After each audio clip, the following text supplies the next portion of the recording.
여야가 오늘 공직자의 부정부패 척결을 위한 김영란법을 본회의에서 처리하기로 했지만 아직까지 법사위에 머물러 있습니다. 내년 9월부터 법이 적용이 된다면 공직사회에 미칠 파급력은 상당할 것으로 보이는데요. 여기에 대한 아마 여야의 논란이 계속되고 있는 것 같습니다. 황장수 미래경영연구소 소장, 민영삼 포커스 컴퍼니 전략연구원장과 함께 이야기 나눠보겠습니다. 안녕하십니까? 네, 어서 오십시오. 김영란법 어떻게 보면 지금 오늘 여야 합의를 통해서 본회의에선 처리하겠다 이렇게 했는데 아직 통과를 법사위에서 못하고 있습니다. 어떻게 보시는지 먼저 황장 소장께서. 예, 애초에 이 가족의 범위를 직계 가족이었는데 배우자로 한정해서 실제로 적용되는 대상이 한 4분의 1 정도로 줄었죠. 그런 부분이 있고 그다음에 이제 그럼에도 불구하고 이제 위헌 소지가 있다라면서 문제를 삼고 있는데요. 이제 유예 기간을 두어 가지고 실질적으로 2016년 9월부터 적용되게 만들어서 실질적으로 이 내년 총선에서는 이 법이 적용이 안 되게 했다. 그러니까 현직 의원의 이해관계가 반영이 됐는데요. 일단 기자라든지 사립학교 교원은 이제 공공성 안에 포함시켰는데 그 사람들이 공공성이 있느냐라는 그 문제의 제기도 지금 되고는 있습니다.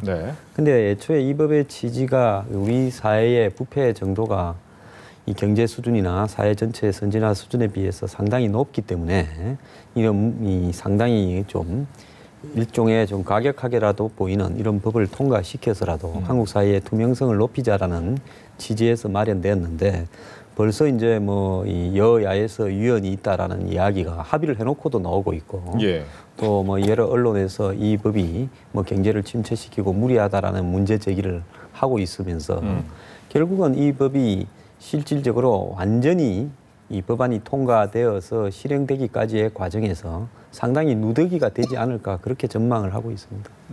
그렇습니다. 대상 포함해서 그다음에 기준 100만 원도 아무튼 어찌됐건 기준으로 정했고요. 그다음에 이제 예외 조항을 또 줬어요. 어찌됐건 자기들이 일단 위헌성의 여부가 있으니까 유예 기간을 두고 일단 만들어 놓고 보자. 국민 여론이 따가우니까 파퓰리즘이죠, 일종의. 그렇게 해서 만들어 놓고 근데 예외 조항이요. 공직선출, 정당, 시민단체에서 제3자의 부탁으로 민원을 처리한 것은 예외 도장으로 준다는 거였어요. 그러면 직무 판단은 또 누가 합니까? 이런 문제를 갖다가 이렇게 너무 눈치 보지 말고 소신껏 여야가 책임감 있게 법을 만들어야 될 거 아니겠습니까? 무조건 따라갈 것이 아니라 그 점에서 진짜로 미흡하고 근데 어찌됐건 간에 법 취지가 워낙 부정부패를 막고 사회 동력으로 사회적 자산으로 맑게 한번 가보자라고 하는 거기 때문에 그 취지가 워낙 좋아서 지금 하는 건 일단 오늘 법사위하고 본회의에서 처리돼야 될 걸로 봅니다. 처리는 통과될 것이다. 그렇죠. 기명투표니까 누가 반대하겠습니까? 무기명 비밀투표도 아니고 다 기명투표로서 버튼 누르면 다 나오는데 어떤 국회의원이 반대하겠습니까? 알겠습니다. 통과는 같이 예상하십니까? 어떻습니까? 황장 소장님. 이걸 통과시켰다 하면 정치권이 국민으로부터 완전히 이 질타를 받을 거기 때문에 통과가 될 가능성은 있다고 봅니다. 여야가 합의도 했고요. 그런데 이제 여당의 김무성 대표 같은 경우에도 이 법의 위헌 소지 부분을 갖다가 벌써 이야기를 하고 있고 또 이 주요 언론들이 문제가 있다라는 식으로 계속 보도하고 있는 상황에서 이 법이 현재 원안대로 그대로 여야 합의가 되었지만은 통과될 것인가 또 통과되었다 하더라도 위헌 소송이 곧바로 들어오면서 이해관계자들한테 실제로 이 법이 실행이 될 것인가 그런 부분에서 저는 의구심이 좀 많이 있습니다. 아마 그런 의구심 때문에 이제 1년 6개월의 유예 기간에는 어떻게 보면 스스로 국회의원 본인들은 좀 20대 국회까지는 빠져나갈 수 있는 길은 열린 거 아닌가. 또 시민단체가 제외됐던 부분도 최근에 있었던 론스타 사건 때문에 그 부분은 또 문제가 될 만한 부분이 있는데 또 넘어간 것은 아닌가. 여러 가지 이야기가 좀 많이 나오긴 합니다. 왜 방금 앵커께서 지적하신 그 부분입니다. 그 부분에 이제 더 더하자면은 또 과잉 입법의 측면이 있어요. 법이 과잉하게 되는 것은 이 대상대로 하면은 1,000만 명 해당되거든요. 배우자로 한정했어도 1,000만 명에 해당돼버리면 그러면 1,000만 명을 잠재적 범죄자로 봅니까? 그리고 또 다른 부작용은 뭔지 아십니까? 이제 수사기관에서 검찰과 경찰이 서로 경쟁하듯이 이거 잡아낼 거 아니에요. 초반에는 그런 문제 100만 원 이상이니까 얼마든지 만약에 이게 발각되겠습니까? 그러면 인지수사로 해서 그러면은 자칫 잘못하면 극단적으로 얘기하면은 수사공화국, 검찰공화국이 또 돼가요. 그런 측면까지 국회의원들이 소신 있게 네. 판단을 좀 해서 고위공직자 중심으로 한다든지 좀 왜 그런 거를 여야 국회의원들이 못하는지 모르겠어요. 그러면서 방금 말씀하신 유예기간도 자기들은 다음 국회 때까지 슬그머니 빠져나갔지 않습니까? 더더구나 지금 시민단체하고 정당하고 선출직 공직자가 제3자의 민원으로 처리한 경우에도 또 예외 조항 두고 네. 그게 말이 좀 안 되죠. 그럼 결국 위헌 부분 때문에 이 법 자체가 흐지부지 될 가능성이 높다 이런 얘기가 더 많더라고요. 예, 법 쪽에서 누구나 돌 던지면 맞는다 이러는데요. 누구나가 아니라 그런 식으로 따지면 절도나 사기는 국민 5천만이 다 대상 아닙니까? 절도하면 다 잡혀가잖아요. 그런 부분 때문에 그런 억지를 갖다 대면 곤란하고요. 그다음에 이 공직자라는 사람이 예를 들어서 100만 원이면 1년에 이제 뭐 한 1,000불 가까이 되는 돈인데 외국에서 1,000불의 뇌물을 받고는 무사할 공직자들 없습니다. 선진국 제대로 된 나라 중에요. 그렇기 때문에 우리나라의 부패의 수준이 솔직히 말하면 아프리카 수준하고 비슷하다는 이야기도 있고 또 아시아에서도 공공투명성 평가에 있어서 가장 낮은 수준에 속한다라는 이야기도 있기 때문에 이런 무리한 법이 만들어지는 거 아니겠습니까? 근데 여기에서 국회의원들이 느닷없이 이제 이 언론인이나 사립학교 교원들을 넣은 문제는 네. 결국은 이 법이 알면서도 저는 했다고 봅니다. 통과되는 과정에서 예. 언론이라든지 사회의 각 분야에서 이 법의 무리함을 지적하는 소리들이 높아져라. 우리가 이 법을 갖다가 이 한마디로 안 하려고 하는 것은 국민의 지탄을 받아서 버틸 수가 없다. 그렇기 때문에 무리한 대상을 넣어서 그것이 결국은 집행되어 가는 과정에서 너무나 많은 사람을 대상으로 또 그 대상의 적용에 실제로 포함되지 않아야 될 사람까지 넣어서 그렇게 했기 때문에 이 법이 무리하다라는 걸 알면서도 일부러 그렇게 만드는 것 같아요. 네. 그렇기 때문에 지금 법을 적용해서 만들어가는 어떤 과정들이 순수하지 못하죠. 그렇지만 문제가 있지만은 일단은 만들어 놓고요. 예. 그 다음에 고쳐가는 것이 저는 맞다고 봅니다. 즉 어떻게 보면 무리한 부분을 알면서도 여야 입장에서는 법을 만들기로 강행을 할 것이다. 따라서 그 이후에 좀 법이 고쳐져야 된다라고 하는데 말씀하신 것처럼 법이 고쳐져야 되는데 법이 고쳐지는 것이 아니라 위헌 소송이나 이렇게 계속 들어가게 되면 법이 역할을 제대로 못 해버리면 의미가 없어질 수도 있죠. 그럼 애시당초 제정할 적에 개정을 전제로 제정하는 법이 어디 있습니까? 그리고 이혼 그 판결이 날 걸 전제로 만드는 법을 또 그런 법이 어디가 있습니까? 그러니까 소신 있게 함적으로 또 헌재가 이혼 소송이 들어온다 하더라도 네. 헌재가 쉽게 판정을 하겠습니까? 아. 일단 시행을 좀 해보겠죠. 수년간은. 그래서 1년 6개월 또 유예기간 두고 헌재 또 하면 헌재 또 재판관 두고 그렇게 하면 법 만드나 많아져. 그러니까 저는 그래서 여야 국회의원들이 이번에는 정말 사회적 그 과제 명령이라고 생각하고 네. 정말로 맑게 사회가 맑아진다고 부패가 없어진다는 게 정말 성장 동력이라니까요. 그런 측면에서 이 투명성이 성장 동력이라고 생각하고 사명감을 가지고 소신 있게 이왕 여기까지 왔으니까 일단 통과는 시켜야 된다고 저는 그렇게 생각을 합니다. 알겠습니다. 문제는 많지만. 네. 화제를 돌려보면 이제 공천 때문에 여야 내부 안에서 이야기가 참 많습니다. 오늘 서청원 최고위원 김무성 대표와 좀 큰 목소리가 나왔던 것으로 보이는데 아무래도 친박은 과거에 공천 학살 뭐 이런 부분에 대한 트라우마가 있어 보입니다. 어떻습니까? 예, 그 뭐 과거에 2008년에 이명박 정부 들어서서 이제 당시에 공천 학살이 좀 됐죠. 그러다가 이제 뭐 친이는 또 2012년에 박근혜 지금 현 대통령이 비대위원장을 맡았을 때 네. 친이가 공천 학살이 되었다고 또 이야기를 합니다. 그렇기 때문에 이제 이번에 이 선거에 있어서 서로가 상대를 믿지 못하는 상황이 지속되고 있죠. 그런 부분들이 당협위원장의 교체 부분을 둘러싸고도 서로 믿음이 없기 때문에 하는 모든 일들이 서로가 순수하게 바라보지지 않는 겁니다. 결국 이런 부분들은 향후에 공천을 어떻게 가고 또 대선까지 대선 주자를 어떻게 가고 하는 이런 어떤 부분에서 당청 간의 어떤 확실한 이야기들을 속을 터놓고 할 수 있는 구조가 전혀 안 되기 때문에 네. 각자가 서로 마음속에 딴 생각을 하고 있으면서 시한부로 상대편의 힘이 빠지기를 기다리면서 연대해 가는 이런 모양새가 지금 지속되고 있어요. 이런 부분에서 이제 서청원 그 최고위원 같은 경우에는 본인이 당내에 이제 뭐 다들 뭐 내각으로 들어가고 몇 명 남지가 않았잖아요. 친박의 중진을 대표하는 입장에서 어제 같은 경우에는 뭐 어제 그 8개의 당협위원장의 이 교체 부분에 대한 정당성 여부를 떠나서 네. 지금 이런 교체를 시도하는 첫 부분부터 호락호락 통과하도록 하지 않겠다. 그리고 그런 부분들이 내년 공천까지 가는 길목에서 문제 제기할 때는 끊임없이 다 제기해서 문제를 삼아 가겠다. 네. 하려면 한번 해봐라라는 선전포고였다고 봅니다. 어떻게 보면 이번에 예전 같은 공천 학살이 나타나겠습니까? 새누리당 내에서는? 이제 그걸 못 믿으니까 이제 공천 전초전으로 이렇게 친박의 수장인 서청원 의원이 저렇게 이제 책상을 치고 이제 한 거죠. 네. 사실. 근데 그 김무성 대표가 사실은 막강한 힘이 있어야 공천권을 가지고 그 친박들을 학살을 할 텐데 제가 학살할 저는 힘이 없다고 보거든요. 그리고 일단 공천권을 국민에게 돌려준다고 그러고 지난번에 당협위원장 새누리당 내에서의 그 당협위원장을 선정할 적에 친박들이 다 원한 대로 많이 됐습니다. 수원도 박종희 전 의원이 되고 다 됐어요. 그러니까 서청원 의원이 사실은 이제 지금 그 대통령 청와대 좀 힘 받아가지고 미리미리 견제하자는 건데 네. 저는 좀 싸움을 너무 빨리 시작한 게 아닌가. 그리고 또 원천적으로 얘기를 하면은 지금 해야 할 일이 여건이 더 많은데 당내에서 공천권 놓고 미리미리 그 서로 그 당내 갈등, 계파 갈등을 이렇게 그 미리 당겨서 이렇게 할 필요가 있겠느냐. 그래서 먼저 친박이 좀 참아야 된다.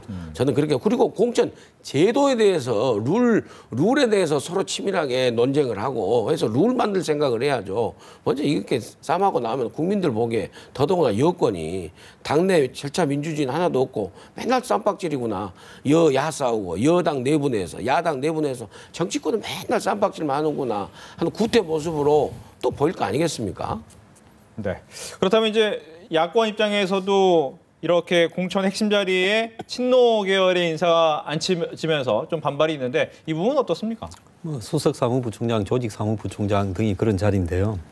결국 야권도 마찬가지로 이제 뭐 겉으로 외관상으로 뭐 이 빛이 나는 자리에는 범개파 연합을 앉히면서 실질적으로 자리의 성격은 낮지만은 그 자리가 공천으로 가는 과정에서 중요한 이 위원장들에 대한 평가, 또 교체 사유, 또 더 나아가서 공천과 관련되는 룰, 또 이 공천을 하기 위한 어떤 과정, 이런 부분에 있어서 이 관련되는 어떤 자리들을 친노 핵심들로 임명을 했죠. 네. 그래서 문재인 대표가 어떤 공천에서 영향력을 행사하겠다, 이런 입장을 보이는 겁니다. 그러니까 지금 새누리당이나 새정치연합의 내부에 양당의 대표나 현재 이 당을 주도하는 이 주류가 어떤 이야기를 하더라도 궁극적으로 공천 혁명을 하겠다 하고 오픈 프라이머리로 여론조사로 뽑겠다 하더라도 결국 정치라는 것은 겉에 내세우는 것은 허울이고 실질적으로 그걸 갖다가 힘 있는 사람이 어떻게 돌리느냐에 따라서 그 내용은 원하는 대로 나올 가능성이 매우 큰 것이 정치 행실입니다.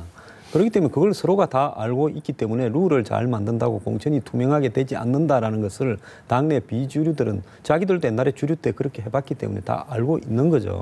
그렇기 때문에 그 부분에 있어서의 핵심은 차라리 뭐 과거에 예를 들어서 뭐 상김 시대 같은 경우에는 계파별로 당 내부에 일정한 지분을 보장하거나 이렇게 했지 않습니까? 그러면서 당의 평화를 일정하게 유지한 부분이 있기 때문에 그런 게 더 합리적일 수도 있어요.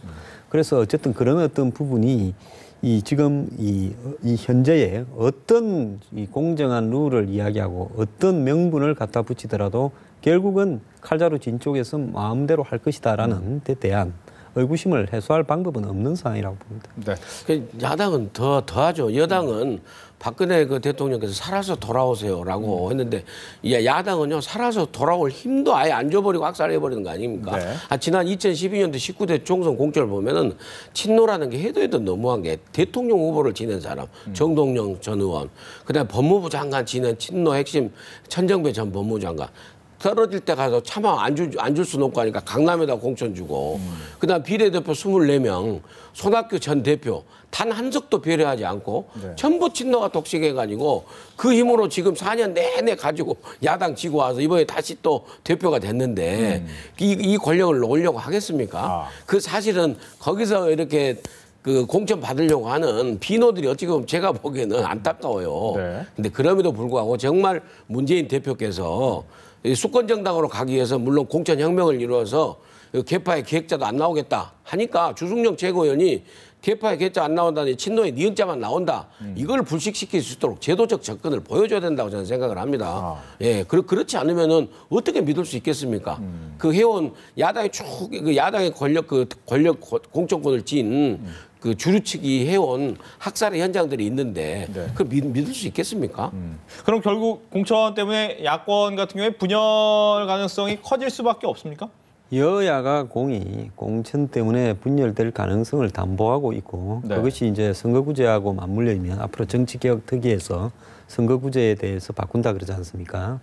그래서 그거하고 맞물리면 이 정치권의 대합종 연행이 일어날 빅뱅이 일어날 가능성도 있죠. 그리고 이제 여기에 또 하나 중요한 것은 개헌 문제를 둘러싸고 여야가 개헌을 어떻게 생각하는 세력인가에 따라서 해체모여할 가능성도 상존하고 있다고 봅니다.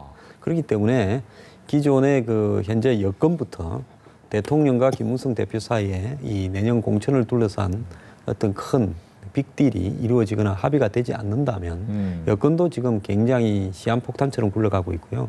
야권은 오히려 대통령이라고 이렇게 통제 장치가 없기 때문에 더욱더 시한폭탄일 가능성이 있는 상황이라고 봅니다. 네, 야권뿐 아니라 여권의 분열 가능성도 있다. 이 부분 어떻습니까?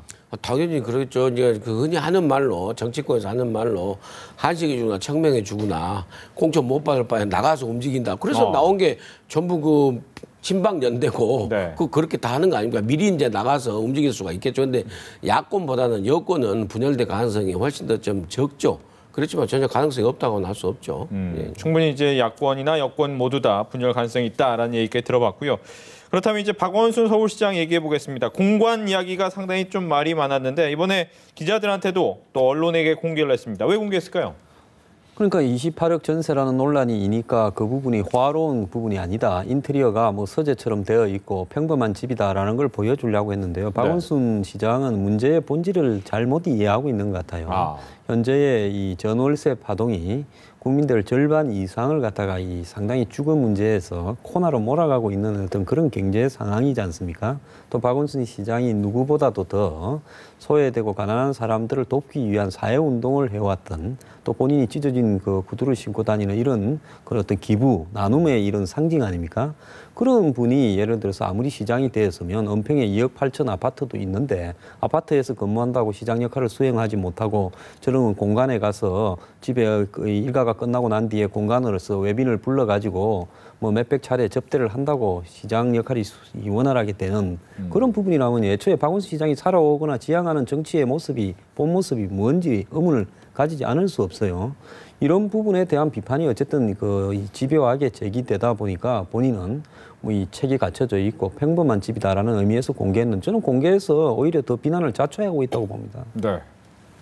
저도 마찬가지 의견입니다. 근데 저는 또 더 안타까운 게 박원순 시장이 서민시장이라는데 우리가 보기에 28억 전세금이면은 위장서민이라고 하는 거죠. 저 전세 보증금을요. 우리 서민들이 하는 월세로 환산하면 월세가 월 1%를 하지 않습니까? 예. 그러면 한 달에 2,800만 원짜리 집이에요. 그럼 우리 서울 시민 중에 서민들이 어떻게 그걸 바라보겠습니까? 그러면은 잘못됐습니다. 이번에 어차피 계약했으니까 다음에는 옮기겠습니다라고 이렇게 이 서울 시민과 소통하는 자세로 나와야지 이거 호화 공간이 아닌데 왜 호화 공간이라고 합니까? 네. 라고 완전히 불통시장으로 가고 있는 거예요. 시민단체만 만나서 끼리끼리만 소통하면 뭐합니까? 시민들은 이장 서민이라고 서민시장이라고 바라보고 있는데 본인은 계속 서민이라고 주장하는데 그 자기 본인 대권 가는 길에도 별로 좋은 영향도 끼치지 않을 거예요. 그러니까 정책이 잘못됐으면은 선택이 어떤 판단이 잘못됐으면 얼른 시인하고 다스 어떤 걸 모색하는 게 그런 그 정치인으로서 또 그 선출직 공직자로서 갖는 자세죠. 기본적으로 계속 우기고 하면은 그것이 바로 불통 아니고 뭡니까? 박원순 시장 입장에서는 이런 비판을 예상하지 못했을까요? 어떤 의미에서 이쪽으로 옮겼을까요? 근데 오히려 황 소장이 다른 프로에서도 뭐 얘기를 하셨는데 오히려 더 좋은 집 뭐 백인재 가옥인가 거기 150억짜리 하려다가 지금 이걸로 왔대요. 그러니까 도대체 박원순 시장과 박원순 시장 참모들이 무슨 생각을 가지고 시정을 운영하는지 정말 그 의아합니다. 의아해. 네. 왜 옮겼을까요? 제가 볼 때는 뭐 어쨌든 박원순 시장이 대권이 꿈이 있어서 가해동 북촌이라는 것은 결국은 옛날에 고관대작이나 왕의 가족들이 살던 지역이다. 그리고 그쪽에 땅이 좋다. 이런 어떤 부분을 하지 않았겠습니까? 만약에 박원순 시장이 거꾸로 한번 생각해 봅시다. 서울시에서 가장 서민들이 모여 사는 곳에 박원순 시장이 지금과 같은 크기의 집을 구해가지고 했다 그러면 그 비판이 지금처럼 심하게 나오겠습니까? 크기만 비슷하다면요. 그러지 않았을 거라고 봐요. 그렇기 때문에 이 나라의 권력의 상징, 또 고급 주거 문화의 상징, 또 이 터가 좋다는 명당 이런 부분에 의도적으로 저런 그 집을 구해서 들어갔다라는 것이 이 박원순 시장이 현재 비판을 받는 그 핵심 아니겠습니까? 네. 그러니까 공교롭게도 예. 그래서 대권 명당 얘기가 나오는 게 예. 이명박 대통령이 바로 그 근처에서 대통령이 되셨고 이해찬 전 총재는 거기로 자리 잡았다가 네. 그 대선 앞도 이사를 가셨어요. 아하. 그래서 안 됐다는 거 아닙니까? 예. 그래서 지금 이 말하기 좋은 입방아 참새꾼들이 그리고 대권 명당 찾아서 갔다 이렇게 얘기를 하는 거예요. 네. 그 박원순 시장이 전혀 그러지 않았으라고 보지만 근데 또 해명도 웃기지 않습니까? 뭐 지지율이 오히려 떨어진다. 호화공간 아니다. 그래서 오히려 대권 명당이 아니라 서울시장으로 명당이다. 네. 그렇게 해명하면 되겠습니까? 뭐 서울시장 한 번 더 한다는 게 본인의 가장 큰 목표라고 하지 않았습니까? 그거야 지금 여러 가지로 이제 코너에 몰려 있고 지지율도 좀 떨어지니까 지금까지 소나기도 피해가야 되기 위해서 하는 이야기죠. 그런 게 아니면 박원순 시장이 이 시관 내에 수많은 낙하산 외부 인사들 낙하산을 하고 협동조합 운동을 한다고 조직을 하고 또 더 나아가서 이 지금 이런 어떤 공간 문제에 이렇게 예민하게 뭐 은평에 살면 그 아파트도 컸지 않습니까? 뭐 굉장히 큰 아파트였죠. 그런 어떤 부분을 할 이유가 전혀 저는 없는 일을 자초하고 있다고 보거든요. 네. 그렇기 때문에 박원순 시장만 시장을 한 번 더 한다고 생각하지 국민들은 어쨌든 기회가 닿으면 대권으로 터날 거다라고 보고 있는 거죠. 예. 박원순 시장 같은 경우에는 뭐 이런 행보를 하면서 지지율이 약간 떨어지고 있지만 문재인 지금 대표 같은 경우에는 예상 밖의 행보, 어떻게 보면 중도 행보를 좀 보이고 있단 말이죠. 이건 이미 대권 행보를 시작했다 이렇게 봐야 됩니까?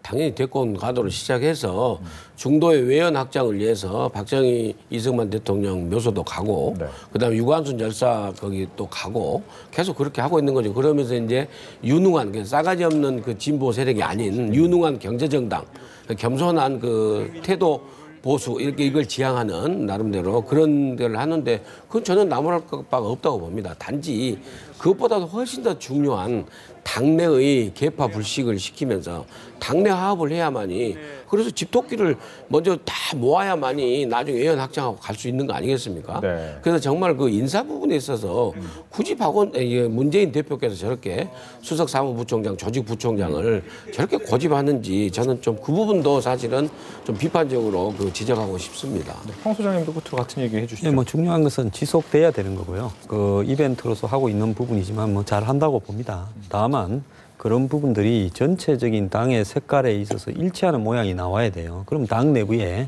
이 전체가 예를 들어서 중도를 지향한다든지 또 중요한 통일 정책이라든지 경제 정책, 복지 정책도 무리한 부분을 시정해서 중도로 가야 된다든지 이런 부분에서 일괄된 스펙트럼이 있어야 되겠죠.